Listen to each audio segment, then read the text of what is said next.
Hello, argumentation students.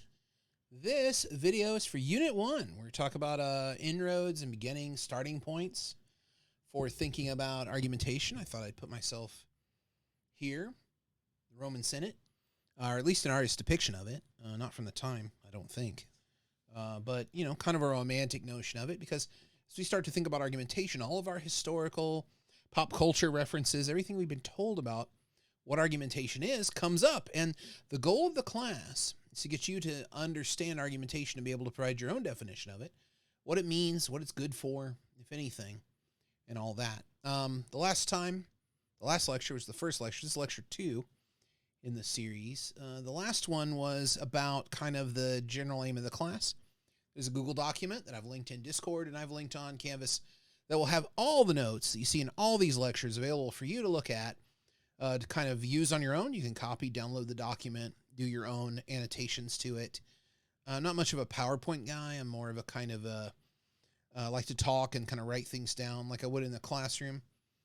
And last time I asked you guys to think about the difference between 4 terms. In this lecture, I'm going to talk about the readings, the different readings you had to do for this unit and how to think about them. So let's start with what these readings are about. There are 3 readings, well, 4 if you count Tyndale as 2 different readings of 2 chapters, about defining argumentation. And then there are 2 readings where people are giving a kind of a modern sensibility of argumentation. So in Unit 1, it's a lot more of what is it that argumentation has been thought to be? What is that? And how does one advance an understanding of it? So let's talk about Wayne Brockreedy's essay first. And Wayne Brockreedy's essay has an unusual title. If you haven't read it, you might go and take a look at it. But his essay is called Where is Argument? Not what is argument, where is argument? This is because his definition of argument, he's offering in his essay, is one that is extraordinarily human, a human activity. Now, what does this mean? It means that argument is not a thing that could be understood outside of human behavior and human engagement, which is an interesting way to think about argumentation, to be honest. Is argumentation a purely human thing? Sometimes we talk about how animals will argue with each other. Sometimes we talk about how different, like our pets are making arguments and things like that. But that might just be projection of human sensibility to it. Sometimes we talk about music making an argument. Sometimes musicologists will do that. But as a human activity, I don't think these things violate Brockreedy's sensibility, which is that argumentation is a human activity by humans for humans. So if you want to know where argument is, look for human beings. You will find argument within their orbit, which I think is an absolutely fascinating way to start. So he says an argument has 6 different parts to it. Let's go over each one of these in the reading and see if we can make sense of it. And a lot of these are not weird. Some of them might be a little weird, so I'll spend a little more time on the ones that might be a little bit weird to you. But as usual, ask, as always in this class, I say as usual, we just started. As always in this class, all of your questions and comments are welcome. You can just put them right into the Discord. You can @ me, tag me. If you don't want to make it public, you can email me. But chances are I'm going to say, will you ask your question in the Discord so that everybody can benefit? It's generally just how I operate, because your question might be someone else's question, but more importantly, your question might inspire someone else's thinking to say, oh, I never thought about it that way. And they might return to the piece and read it in a different way. Texts are static. Like Brockreedy's article is always going to be the same article. No matter how many times I teach this class, it's never going to change. It's always going to be the same thing. But you're going to change because you're going to be exposed to more and different ideas. You're going to age. You're going to take in more things. And every time you read it, it's going to be a little different for you. So you might see someone's question in Discord and say, wow, never thought of it that way before, and go look at it again, which I think is incredibly constructive. All these readings can appear in the final exam. You can bring them all in to help defend your position or establish your position if you want to think about it more that way. Okay, so an inferential leap. An essential thing for argument for Wayne Brockreedy is the idea that argument makes an inferential leap. Not a conclusive leap, not a certain one, but you make an inference, and you're moving from putting information together to a conclusion that requires a bit of a jump, a bit of a leap of faith involved there. You're kind of pushing on the limits of the known, which is something that will come up a couple of other times in other readings too. I think that one's kind of obvious, right? So the next one is this one kind of follows a rationale to support the leap. That means an explanation or reasons why you're taking that leap instead of another one. This seems like basic argumentation stuff that you might assume an argument would have in it, right? I think that makes sense too. The next one is really important. Now, this one makes me think a bit because shouldn't a good argument not allow the audience to choose? Shouldn't a good argument be very final and very forced, like you really don't have any other option to believe me? Should an argument be like dominatingly persuasive? Something to think about, but for Brock Reed, he has to have a choice. And this will raise a question that's going to come up time and time again in argumentation theory, which is agency. How much authority, how much choice, how much power do we have over what we decide? And here Brock Reed says an important understanding of argument is that there is a choice that exists between two or more options. Most of the time in argumentation, as it's theorized in my discipline in rhetoric, it's about two things. But that doesn't preclude the fact that it could be 4 or 5 different options that we're arguing about what to do, such as where should we go for lunch? There might be, so many options, but the ones that are germane will be brought up by the group, and you might have 3 or 4 options for lunch, and that's where the arguments will center. But the fact that there's a choice is important to argument, which might strike you as counterintuitive, considering you might think of argument as kind of the scorched earth. Let's take it all kind of activity. Next. This is a great phrase, regulation of uncertainty. It also is a really good band name. Like, yo, let's go check out Regulation of Uncertainty this weekend, live at the Dome, or whatever. I don't really know how those things work. I don't really do anything except read weird books and play video games. But regulation of uncertainty for Brock reading means that when you're arguing, you're trying to make the uncertain seem less daunting, seem less of a threat. You're trying to regulate it. Because when we're making moves in argumentation, a lot of times for Brock reading, we're moving into the unknown. We don't know what's going to happen. We have a pretty good guess at what's going to happen. We don't know what's going to happen, but regulating uncertainty is extremely important to get people to lean your way. So you're like, well, it is uncertain, but we do know this, and we do know that, we don't know that. You're like lowering the threshold of the risk that people are about to take to agree with you. And that's what they mean by regulation of uncertainty. This is also what he means is the presentation of evidence and other information that will make the decision to go with that, to go with your choice, the preferred choice, in competing claims, to go with the one that you want them to. Number 5, I can't even read my own writing. A test or confrontation. Is that what it says? So there will be some kind of test or some kind of confronting this evidence. There has to be some kind of like pushback. A lot of times in argument theory, this is called the burden of rejoinder. In argumentation, you might be interested in a career in law. In law, these things are much more explicit, but in any kind of argument, no matter the forum, there are 2 big concepts, the burden of proof and presumption. The burden of proof means if you're the person advocating for a change from how things are normally done, then you have to provide sufficient persuasive evidence that change should be made. If not, there's no reason. We don't have to provide a counter argument for why what we're doing is good. We have presumption. But when the burden of proof is met, a lot of times in a court, this is called a prima facie case, when you've met the standards for that. And a grand jury usually decides that in criminal matters. Then the burden of rejoinder is that, well, you have to answer those claims and push back on them with your own case at that point.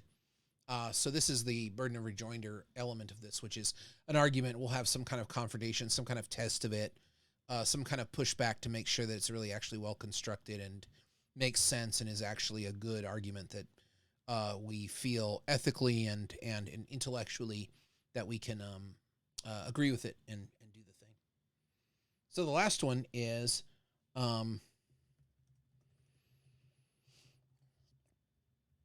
and you might have noticed in the text, Brock Reedy says, my grad student suggested this to me, and I didn't really see it at the time, and now I do. I must share worldviews optimally. And what this means, actually, this is so incredibly relevant for our current political moment. The arguers must have at least enough commonality to make the argument make sense in their views of the world, what the world consists of, what the world's about, where we're going. All these things are sort of in degrees. So you have to share a common vision of the world or a common vision of the relevant world, i.e. the country or society, in order to make argumentation legitimate, valuable, and useful. So you might, after hearing that and after reading this, you might think, well, we're probably not at that point when we're talking conservative versus liberal argumentation in the United States right now. Right now, it seems like there isn't a optimally shared worldview. And there need to be a lot more work done to make sure that we're talking about the same thing, or that we're on the same page when it comes to the idea of what is out there, what does the world consist of, and what are our shared presumptions. So that's Wayne Brockerty's definition, is those 6 points go into argumentation, and that's what he thinks his definition of argument is. Okay. So let's do the next essay too, because this one, both of these go into Tyndale's 2 chapters pretty nicely. Joseph Wenzel and the 3 definitions of argument. He says that argumentation has been understood as 3 things through the history of the way scholars have treated argument. Argument is a product. It's something that we make and produce, and then we offer that production to get something. It's a procedure. It's something that we go through that has steps and rules and benchmarks of how we're going through it. Think about argumentation in the Congress. Think about argumentation in a court of law, and you understand argumentation as procedure. And argumentation is a process. This is the most fluid understanding of argument as something that's moving back and forth. You can think of like a wave tank, where I make arguments one way, and then the audience, either verbally or non-verbally, is pushing back on that. Or I'm writing an essay, someone writes an essay against me, like what professors and scholars do. They write an essay pushing back, I write another one. Through that, the original argument is transformed, but it's not necessarily to my detriment. My original argument might be transformed, but I might gain knowledge or gain perspective, and that's such an important word when you're studying argumentation, is perspective. Instead of my truth will dominate your lies and I win. A lot of times, people don't have as good a grasp on information or the truth as they think they do. That's why we have law courts. That's why we have due process, to make sure that we've got it as good as we can get it, assuming we're failed and flawed beings as human beings. So a process moves back and forth as we're all changing, and then we find a place where we can agree, and then the argument stops at that point. And he talks about that through the history of that. Product, procedure, and process, and he associates these with the Aristotelian modes, just like Tyndale does, where this is logos or logic. He doesn't associate with the Aristotelian modes, but like 3 different kinds of discourse, really, like we talked about with debate, discussion, argument, deliberation, or dialogue, which one would you want to be in? Procedure is what we call dialectics, and this is the preferred mode of engagement and inquiry and argument of Socrates and the Socratics. But we could also say dialogue here. A dialogue has rules and process, procedure, discussion. Like, now we're not here to argue with each other. We're here to listen. We're here to have an open forum. Like, you see this in communities and stuff too. Even on college campuses, this is becoming quite popular, is that we're going to have a dialogue about race, and here are the rules, and we're not here to criticize anybody. We're not here to attack anybody. We're here to listen and try to understand the narratives coming out. And that's the notion of that kind of an engagement. Then process is associated with rhetoric, which is the ancient art of persuasion and meaning making and the transformation of human minds and attitudes through the offering of varying perceptions, really, and motives. Attributing different motives to things to get a different attitude out of people is historically what rhetoric has been about. Or you could say it's like persuasive political speech, which might be what you come to this class with, that idea in your head about rhetoric. But there's 3,000 years worth of reading that does not agree on exactly what rhetoric is, but kind of gets into a general sense of, well, I'm here to change your mind. And that's kind of what it's about. I don't know. We can go into more detail on that as the course goes on. So that brings us to the most complicated reading, which are the 2 chapters of Chris Tyndale's book, Rhetorical Argumentation. Now, I've assigned chapters of this book before, but this time I decided to assign the entire book. Why? Well, it's free on the library. You don't have to buy it. I think that's a great reason. but that's not probably the best reason a teacher should have for assigning it. The reason is he's doing the thing that I think I'm trying to teach you how to do, which is how do I offer my own understanding and definition of argument to make argument a valuable and productive thing that human beings do. In chapter 1, he's setting that up. He's saying most theories of argumentation are pretty good at the logical and the dialectical aspects of argumentation. He talks about Johnson's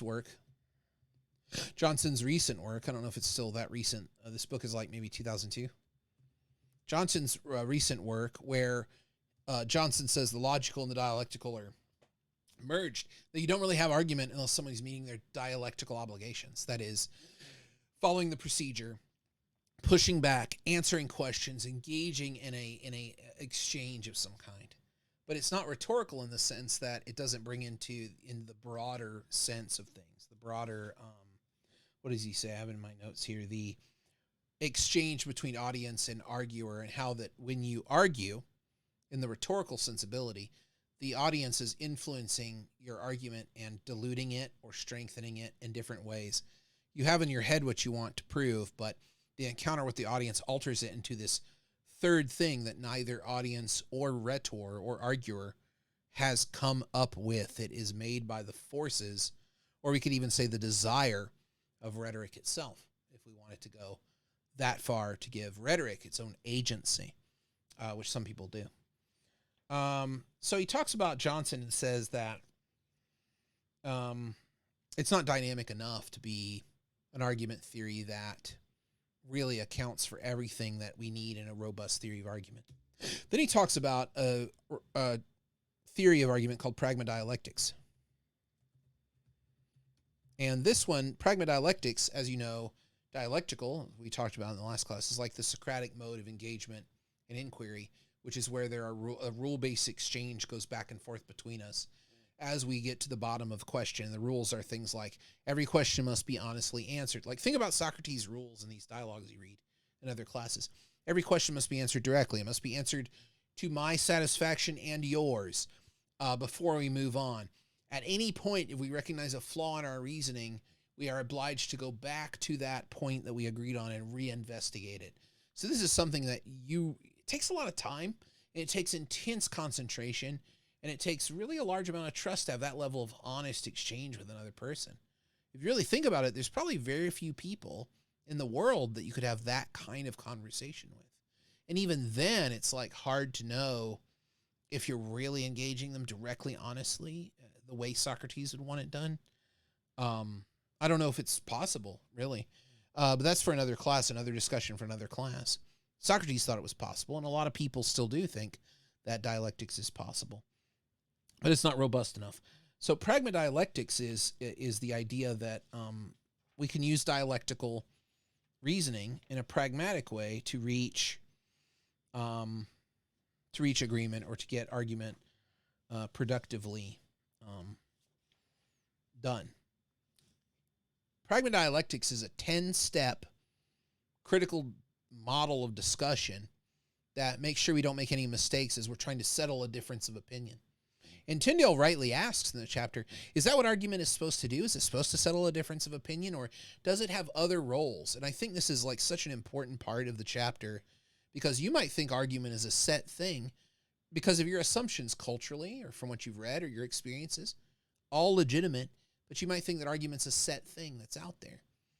Tyndale's pointing out that we are the ones who create that. We set that assumption. So if we think argument is to settle a difference of opinion, then it is. But are we freezing out other ways of considering argument? For example, is argument educational? Is argument creative? Is argument a mode of inquiry, like the scientific method, a way of discovering truths about the world and about each other? Like a psychological experiment or an experiment in a chemistry lab. There are lots of models here, and I think that's a wonderful part where he's like, is this really what it's supposed to be? So they incorporate rhetoric in Pragma Dialectics and the idea of strategic maneuvering, which is my interests done within the realm of the rules, because I'm not just arguing as an academic exercise. I have interests that I want to push you towards. That's why I'm arguing with you. I want you to change your mind to come more my way. And it's pretty good, but he says it's limited because the conception of what argument is supposed to do is limited in Pragma Dialectics. So that's unsatisfying too. Then he moves to the rhetorical treatment. He talks about Michael Leff, who's a great scholar, a great American scholar of rhetoric, who looked at ethos in great detail as something that argument should have in it. Tyndale agrees and pushes on that. He talks about Chaim Perlman and Lucy Ulbricht-Titica's work about how argument is aimed at an audience. It's discourse aimed at an audience.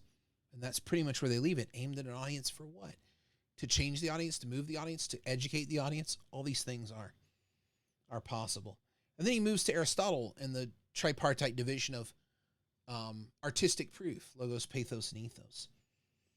But the most important thing here is that Tyndale says audience is the unexplored thing. And could you have an argument theory that treated rhetoric as the starting point and then dialectic and logic came into that? And that's what he's trying to do in this book. And you'll see each chapter is part of a larger argument to try to create this rhetorical understanding of argument that he wants us to accept and to think is a good one. Let's talk about audience for a minute. Audience is probably the most important aspect to any rhetorical understanding of argument. Why? Because rhetoric is all about audiences. There is no rhetoric without a study of audience. Who's out there? Who are they? What do they believe and feel? How do they think? What can they think like? Who can they be? Who do they aspire to be? All these things are incredibly important bits of information one needs to know about one's audience before involving themselves in the creation of argumentation. Otherwise, you're not really speaking to anybody. You might say something sounds good to you, but you're speaking to yourself. You're not speaking to anybody. You're not engaged in that rhetorical process of moving attitudes around. You're not changing people. You're changing attitudes. I think that's what's lost today in our political conversation when people say, well, it's just my opinion. Or, well, that's just an opinion. You're missing the point. An opinion is an expression of attitude. An attitude is a resulting pattern of behavior and feeling based on your understanding of the motives of a thing or an institution or person in the world. It's an invitation to persuasion and rhetoric. When someone offers an opinion, you can say, well, why do you feel that way? Why do you have this attitude? What if we reposition the motives of that person or institution in this different way? How does our attitude change then? How does our perspective change then? Democracy is about nothing but sharing and questioning opinions. That's really it. It's not about facts or truth or anything like that. It's about that engaged process, about argumentation. So when someone says, well, it's just my opinion, they're kind of missing the point. Or, well, that's just an opinion. I'm not going to comment on that. No, that's missing the point. Opinions mark your attitude based on ascribed motives, what you think is happening out there, what people are about, or certain people are about, what community you're a part of, and what the community values are. All incredibly important. Tyndale talks about this in terms of the cognitive environment. This is an interesting, I wrote some notes down about the chapter about this, of the cognitive environment. A set of facts manifest to us. That's a beautiful definition, right? The things that you think are facts are manifest to you. That's why you say, well, it's just a fact. You don't feel like there's anything else that needs to be explained, but what if that's just your cognitive environment? That's what's manifest to you. What if other people, based on their life experiences or their community or where they are from, have other facts manifest to them? Now, this book was written in 2002, but you know what that sounds like to me? Alternative facts. Not a silly idea. Actually, the way people might think. Actually, the way people might think.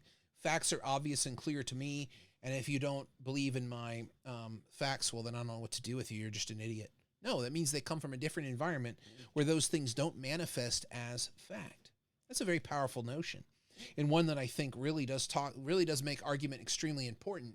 As something more important than facts, it's the fact sorter, the fact, the thing that crowns the facts, shows us what the facts are, shows us what they can be.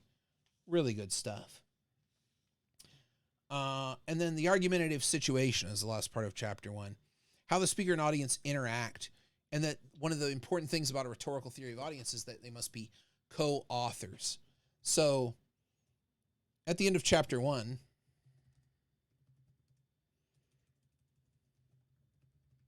we have this idea of what did he call it? Cognitive environment. And that's what facts.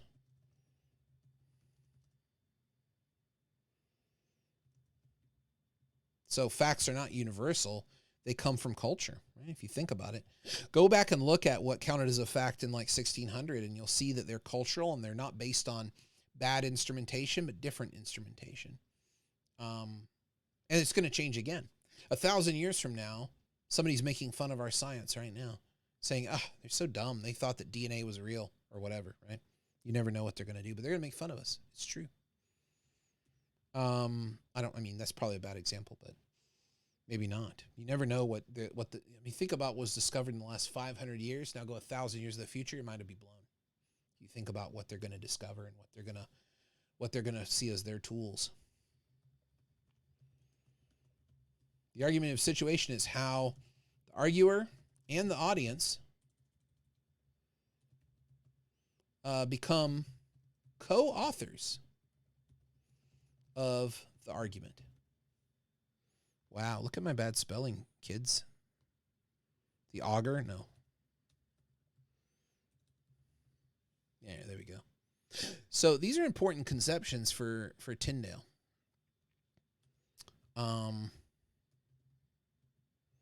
In chapter 2, which I had you read, what he's doing is he's going to go back into ancient history and look at rhetoric and how rhetoric has been sort of disparaged and called kind of bad reasoning compared to philosophy. There's a long history of that. As you know, Plato wrote a number of dialogues where he took on a group of people who called themselves the Sophists. The Sophists were ancient Greek teachers of speech and language and reasoning of their own kind, and Plato said that they were corrupt. They were offering a kind of a bad form of argumentation based on whatever worked, and that they were interested in heuristics. This is an interesting term. Heuristics is the study of what wins. So this is what contemporary attorneys are accused of, is just being interested in heuristics. Like, they just go in, they try to win the case, they try to win the big money. A lot of people think lawyers are just unscrupulous like this because they're focused on what wins.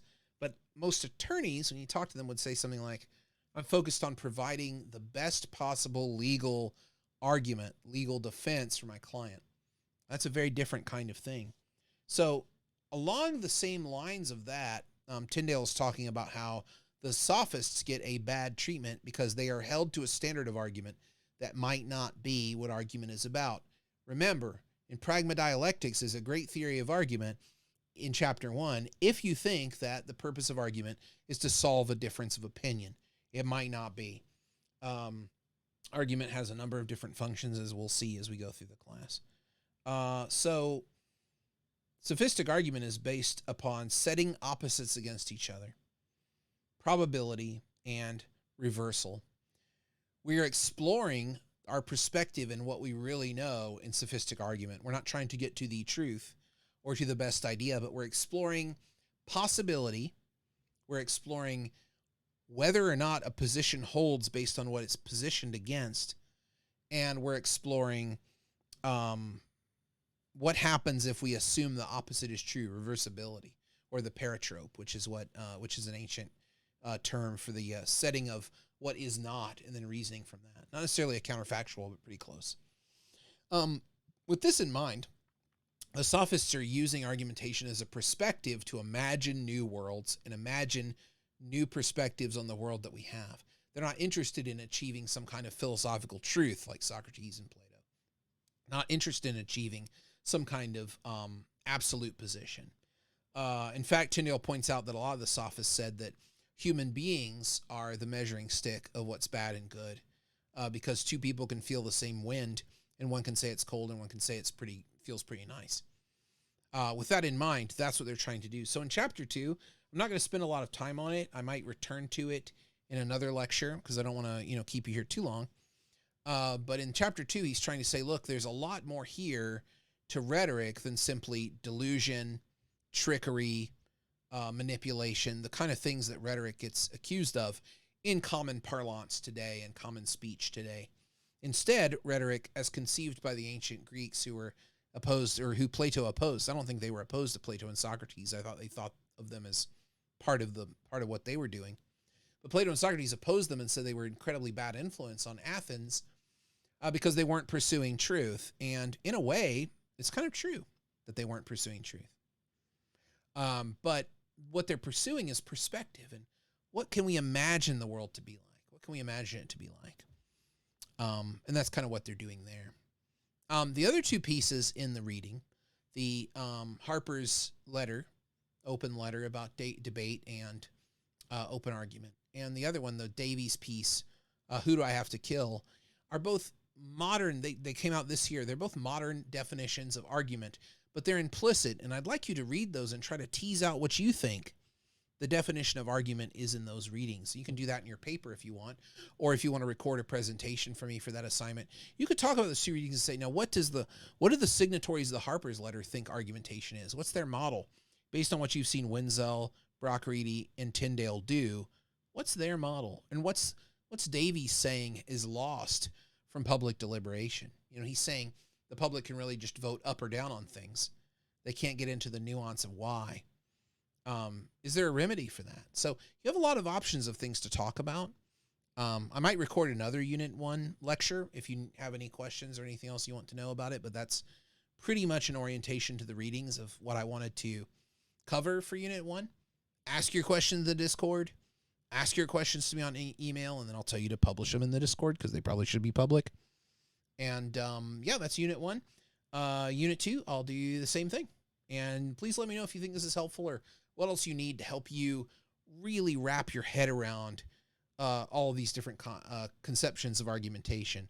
I'm very happy to answer any questions or do whatever you need in order to help you really understand what we're getting to here, because argumentation's so incredibly interesting to me, so important to me, and I just really want to chat with you about it and really get you kind of excited about thinking about it the way that all these scholars want us to.